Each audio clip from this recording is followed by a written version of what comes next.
It's early morning out in my garage, and there's a couple different ways to wake people up.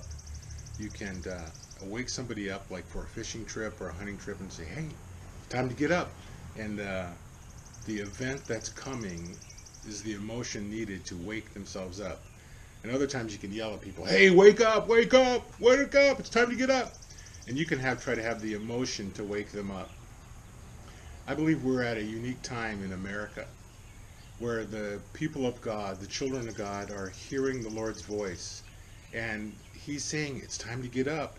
And there's not a lot of energy on it, but the expectation of what is to come is all that's needed to create this sense of urgency, of excitement and joy. I'm going to get up. I'm going to get up.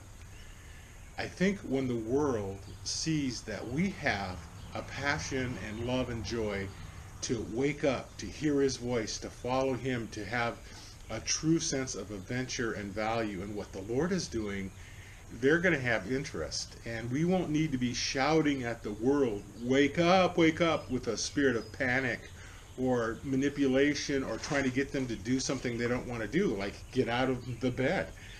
But instead of doing that, calling to them in a sense of desperation, I believe we're going to get a new call. And that new call, that new voice is going to be a sense of, hey, God is really doing something wonderful. Come on. You're welcome. I invite you to come in. I'd like you to try a couple things. Two prayers. I'd like you to pray two prayers with me. One is for a believer that you know that needs a healing, a restoration, a binding up of a broken heart. Pray just 1 minute. Pray for someone you know in the body of Christ that needs a fresh touch and a fresh outpouring of God. Just in faith, believing, asking that the love of God would come upon them in a fresh way, and they'd hear His voice and they would just awaken to the reality of the Lord, without the urgency, but with a deep, quiet passion. Just call for them, ask them, intercede for that to happen. And the second thing I'd ask you to do is pray for someone in your circle of influence, someone you know that doesn't know the Lord, that they'd be transferred from the kingdom of darkness to the kingdom of the light.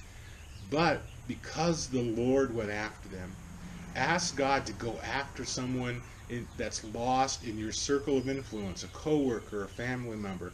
Ask the Lord to pursue them with dreams and wonders, that they would have one of those situations like Samuel, the Lord calling them into the night, or they would just have their hearts stirred, and they would know that they know that the Lord has called them and that the Lord has pursued them.